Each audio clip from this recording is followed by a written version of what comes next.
So would you just give us a very brief overview of how you come up with topics on what to create and figure out the best format?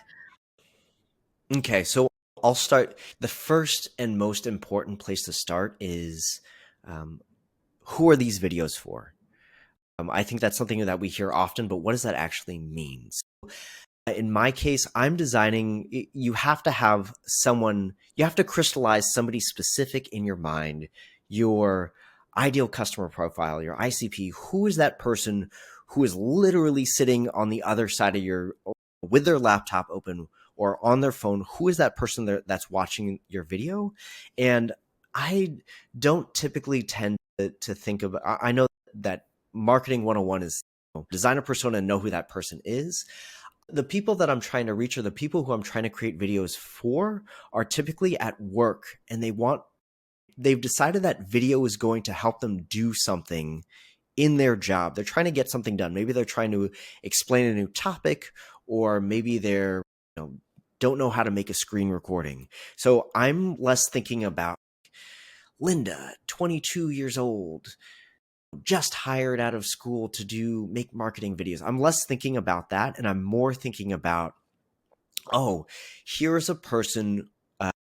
What are they trying to get done? They have a blog post, but they found out that their customers want video, but they've never made a video before. Okay, I'm thinking of that particular person. Maybe I'll give them a face and a name just so in my head I'm like, what is Barbara thinking now? As I'm making the video. But it comes down to really nailing down what is the job that person is trying to do, what is going to be useful for them. That's exactly where I start. And in particular, I want to ask that question, like, if you're thinking about that next step, it's like, what are they searching for? I don't even really care about like what their daily life is like. What are the problems that they're struggling with? I might think about that later when I get to like tone and pacing in my video, but I tend to think about things in terms of jobs and tasks to be done, because I think thinking about individual people and making personas can get really vague. So I like to be as specific as possible. So that's really where I start. And so where do I get that information? I start off by looking in two places. One is if you have customer data, looking for the biggest trends and pain points. Maybe if your product has made a big bet on using our tool is going to be the way to solve screen recordings or something like that. And then you look at your customer data, nobody's using the screen recording. It's like, that's a huge problem. If you've made that bet, stick with that big question. Screen recordings are really important for XYZ, but then your next step would then go start talking to customers. If you don't have customers yet, start by talking to people who have this problem and figure out, why is this a problem for them? What are they struggling with? And like get their thought process when they run into an obstacle where they need to create a screen recording. What were the events that led up to them wanting to create that screen recording? And then we keep coming back to this idea of a pathway. What should they be able to do as a result of that screen recording? So talking to people and finding out what that problem is and using that to identify what that first topic is going to be. And you might write down a bunch of different topics, which is good. But ultimately, the next step with ideation is that you want to select one single topic. Every single video you should come up with should have one job to do, and it's to answer that question. We start out what we call the foundation. There's 3 questions in there, but for now, let's just pick 2. So the main 2 questions is, who is your audience? Who is this video for? And then what is the outcome of the video? What should somebody be able to do or do after watching the video? And an emphasis on the do, because I believe that the reason you're creating videos for marketing is to drive some action. The same with learning. If people learn something and it's just a nugget of knowledge that sticks in their head, that doesn't really matter to me unless I can actually see them do something in the real world. So with ideation, what you want to nail down is those 2 things. Identify who the person is that you're talking to. What is the thing that they're trying to do? And then if they were to come to your video, what is the outcome of that? What will they actually do as a result of your watching your video? So once you do that, you start to create a scope for your video. And I just realized I'm perfectly framing my head. Everything else should be in the middle there. Everything that you create, it gives you this nice big net to say, like, anything that I'm trying to catch or anything I'm trying to capture has to fall in between these 2 places. Once you have those 2 places, you're ready to start thinking about the next step of creating a video. So that's where ideation starts, the beginning and the audience and the outcome. You nail those two down and figure out what that job is to be done. You mentioned that you would look at what people are searching. Do you do that qualitatively, or is there like a database or some type of analytics where you can dig into that search data?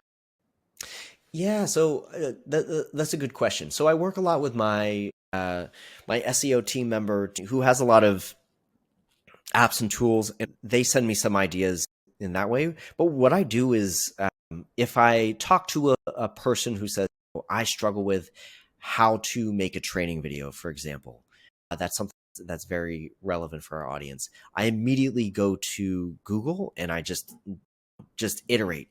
And this is where, if you don't know what to type in, this is where I suggest using tools like ChatGPT, where it's like you can type in, give me 20 questions that I can put in for people who struggle to make training videos on YouTube. And you can just drop that in and just be like, wow, okay, like now I have 20 questions. And then I just copy and paste and see how many people are searching for these, the videos that come up. Is this space inundated already with videos? Can I create something unique? I'm very low tech in my approach. And so I'm just copying and pasting and just writing in how to make and then seeing training video. Okay, that has these results, or how to make training videos with screen recording. Search out each of those. And that gives me an idea of not the title, but again, focusing on that ideation. What is the audience that I'm trying to And I'm sure like at any given time, you would have a bunch of topics that you could be making videos for. Do you have a Yeah. prioritization strategy? That's a good question. And maybe since I'm asking that question, I really should have my prioritization strategy written down. So the problem with prioritization is that I think we're a fast-growing startup. And so the overarching quarterly or company goals don't change, but I do think that it pays to be as reactive to what your customers or leads want. So what I typically do is, I'm looking at my dashboard right now. So I always have my top three ideas for the videos that I want to create. And so how did I come up with these, and why are these my top three? A lot of this is qualitative feedback. So, comments from YouTube, comments from conversations that I've had where I've spoken to customers who are actively watching Synthesia Academy material. This is coming from all the feedback forms that I have at the end of each course. This is coming from G2 reviews. And I only have three because if I don't put my pin in somewhere and say like, okay, I have enough, I'm just going to keep organizing, prioritizing. So at a certain point, you just take all of the qualitative data that's coming in. If you have customer data that you can look at where you're getting that type of specific data on particular features or problems you're struggling with, of course, look at that as well. But take a day, look at those insights, boil them down to your top three, go back, search, put that into ChatGPT and say, like, what are things that I can search for?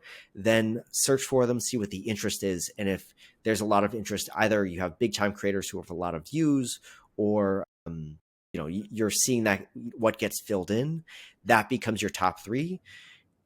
Take a stab, say, I'm not going to take any more ideas. And then you just build, measure, and learn. Because at a certain point, you just have to start creating content. And at the beginning, it seems really messy, but you're just throwing spaghetti against the wall and you're seeing what sticks. I think what you're seeing sticks, and where the learning part comes in, is you're not going to have the data because vanity metrics aren't really going to help you create more useful content, because my emphasis is on being useful and not just grabbing eyeballs. You want to be able to connect with those customers and say, hey, you said this. What did you mean by that? How can we make this better? And so I'll bring that into the next iteration of my video. So I constantly have this prioritization of what's new content that I want to have out. But at this point, I've been creating content for a year and talking with customers and prospects and leads. And at this point I have, I need to go back, and that was a really good idea that I already had. Let me go back and do that video with this new feedback in mind. Maybe I can make it shorter. Maybe I can make it more specific, but yeah, it's two levels of prioritization that are constantly going on. What's the new stuff and with that process I identified, and then what is going to be what do I need to redo or update